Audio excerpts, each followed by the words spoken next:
Friends, आज हम बात करेंगे हार्ट अटैक के होने में इन्फ्लेमेशन यानी बॉडी के सूजन का क्या रोल है। ज़्यादातर लोग फोकस करते हैं बीपी पर, फोकस करते हैं शुगर पर, फोकस करते हैं, लेकिन इन्फ्लेमेशन जो कि एक बहुत बड़ा रिस्क फैक्टर है जिसकी वजह से नॉर्मल कोलेस्ट्रॉल वाले व्यक्ति को या बिना बीमारी वाले व्यक्ति को भी हार्ट अटैक आ सकता है। ये हार्ट अटैक को ट्रिगर करने में और हार्ट अटैक के लिए एक बेड क्रिएट करने में जिसमें कोलेस्ट्रॉल जमा ज़्यादा होता है और सारी चीज़ें प्रॉब्लमेटिक हो जाती हैं, नलियों में डैमेज ज़्यादा होता है, ये सारी चीज़ें क्रिएट करने में इन्फ्लेमेशन का बहुत ज़्यादा रोल होता है। जितना ज़्यादा बॉडी में इन्फ्लेमेशन होगा उतना ज़्यादा आपको हार्ट अटैक्स होंगे। ये एस्पेक्ट को आज हम समझने का प्रयास करेंगे ताकि हम इन्फ्लेमेशन को प्रॉपर्ली मैनेज कर सकें यदि हम हार्ट अटैक के रिस्क को कम करना चाहते हैं। टॉपिक पर जाने से पहले जो लोग हमारे चैनल पर नए हैं मैं रिक्वेस्ट करूँगा कि चैनल को सब्सक्राइब करें, वीडियोज़ को लाइक करें, शेयर करें, फॉलो करें, कमेंट करें, पूरा देखें। टॉपिक इंपॉर्टेंट है, इसे एंड तक देखिएगा। चलिए शुरू करते हैं। सबसे पहले नलियों में अगर कोलेस्ट्रॉल का जमा होने का जो प्रोसेस है वो इन्फ्लेमेशन से ट्रिगर होता है। होता ये कि जो कोलेस्ट्रॉल है वो नली में अगर बहता रहेगा तो डायरेक्टली वो डिपॉजिट नहीं होता। जब नलियों में बहुत ज़्यादा सूजन होती है तो नली की इनर लाइनिंग जो है वो डैमेज हो जाती है, जिसकी वजह से वहाँ पे एक कोलेस्ट्रॉल के जमा होने की टेंडेंसी बढ़ जाती है।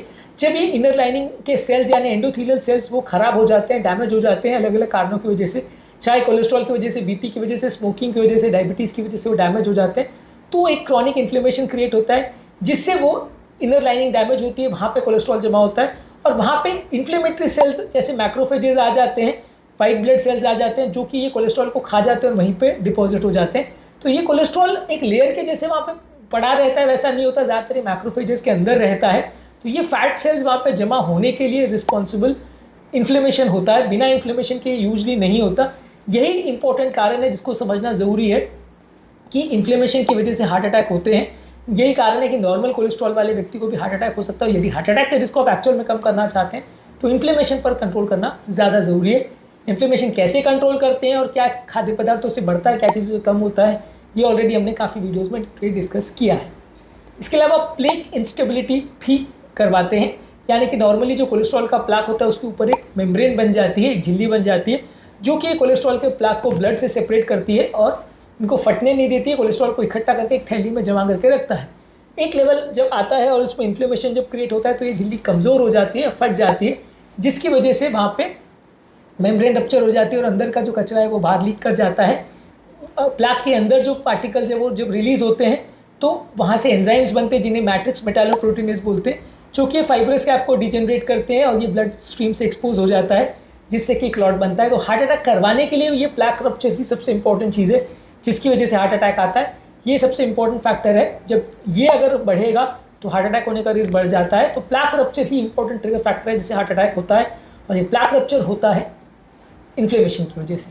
इसके अलावा जो क्लॉट बनने का प्रॉब्लम है नलियों में वो भी इन्फ्लेमेशन की वजह से होता है। जितना ज़्यादा नलियों में इन्फ्लेमेशन होगा उतना प्लाक रप्चर होगा, उतना क्लॉट बनेगा, उतना ज़्यादा हार्ट अटैक का रिस्क होगा। तो यदि हार्ट अटैक के रिस्क को कम करना चाहते हैं तो काफ़ी ज़्यादा ज़रूरी है कि आप इन्फ्लेमेशन को कंट्रोल करें, ना कि सिर्फ कोलेस्ट्रॉल को कंट्रोल करना। इसके अलावा जब बॉडी में इन्फ्लेमेशन होता है तो अलग अलग तरह के इन्फ्लेमेटरी मीडिएटर्स और साइटोकाइन जैसे इंटरल्यूकिन्स और ट्यूमर नेक्रोसिस फैक्टर अल्फा ये ज़्यादा बनते हैं। ये सेल्स की इनर लाइनिंग में जो एंडोथेलियम या पतली सेल्स की जो लाइनिंग होती है जो बहुत सारा ब्लड फ्लो का रेगुलेशन करती है और कोलेस्ट्रॉल जमा होने की टेंडेंसी ये सारी चीज़ों को कंट्रोल करती है, वो प्रॉपर काम नहीं करती। एंडोथेलियल डिस्फंक्शन ज़्यादा होता है तो जितना ज़्यादा इन्फ्लेमेशन होगा उतना ये इनर लाइनिंग प्रॉपर काम नहीं करेगी, उतना ज़्यादा रिस्क बढ़ेगा। इसके अलावा बहुत सारी ऐसी बीमारियां भी हैं जैसे मोटापा, डायबिटीज़, हाइपरटेंशन, स्मोकिंग, ये सारी चीज़ें बॉडी में इन्फ्लेमेटरी मीडिएटर्स रिलीज करती हैं और यही कारण है कि ये सारी बीमारियों में हार्ट अटैक होने का चांस बहुत ज़्यादा होता है। यही बीमारियां जो है डायरेक्टली अपने ब्लड वेसल्स को फिट करे ऐसा ज़रूरी नहीं है। ये सारी बीमारियों में जो इन्फ्लेमेशन होता है इसकी वजह से डैमेज ज़्यादा होता है। जितना ज़्यादा किसी व्यक्ति की बॉडी में इन्फ्लेमेशन है उतना ज़्यादा रिस्क रहेगा। इसके अलावा काफ़ी स्टडीज़ ने ये भी शो किया है कि बॉडी में जब इन्फ्लेमेटरी मार्कर्स जैसे HSCRP ज़्यादा रहता है या किसी की बॉडी में अगर कोई ऑटोइम्यून डिजीज है, ऐसी बीमारी है जो इन्फ्लेमेशन रिलेटेड है, वैसे व्यक्तियों को कंपैरेटिवली हार्ट अटैक और लकवा होने का चांस कई गुना ज़्यादा रहता है, कार्डियोवैस्कुलर इवेंट्स होने का चांस ज़्यादा रहता है। और कई बार ऐसा भी देखा गया है कि सडन कोई इन्फ्लेमेशन होता है, कोई इन्फेक्शन होता है, कोई निमोनिया हो जाता है, उसी टाइम पे हार्ट अटैक सबसे ज़्यादा आता है। तो बॉडी का इन्फ्लेमेशन जो है काफ़ी इंपॉर्टेंट रोल प्ले करता है हार्ट अटैक को ट्रिगर करने में। जब लंबे समय तक इन्फ्लेमेशन रहता है तो वैसे भी हार्ट अटैक आता है। जब शॉर्ट ड्यूरेशन में सडनली इन्फ्लेमेशन बढ़ जाता है तो हार्ट अटैक का रिस्क कई गुना बढ़ जाता है। इस एस्पेक्ट को समझना ज़रूरी है क्योंकि इन्फ्लेमेशन को यदि हम कंट्रोल नहीं करते हैं तो हार्ट अटैक को कंट्रोल करना मुश्किल होगा, लकवे को कंट्रोल करना मुश्किल होगा। इस एस्पेक्ट को अक्सर लोग इग्नोर कर देते हैं जिसकी वजह से बीमारियां बढ़ जाती हैं।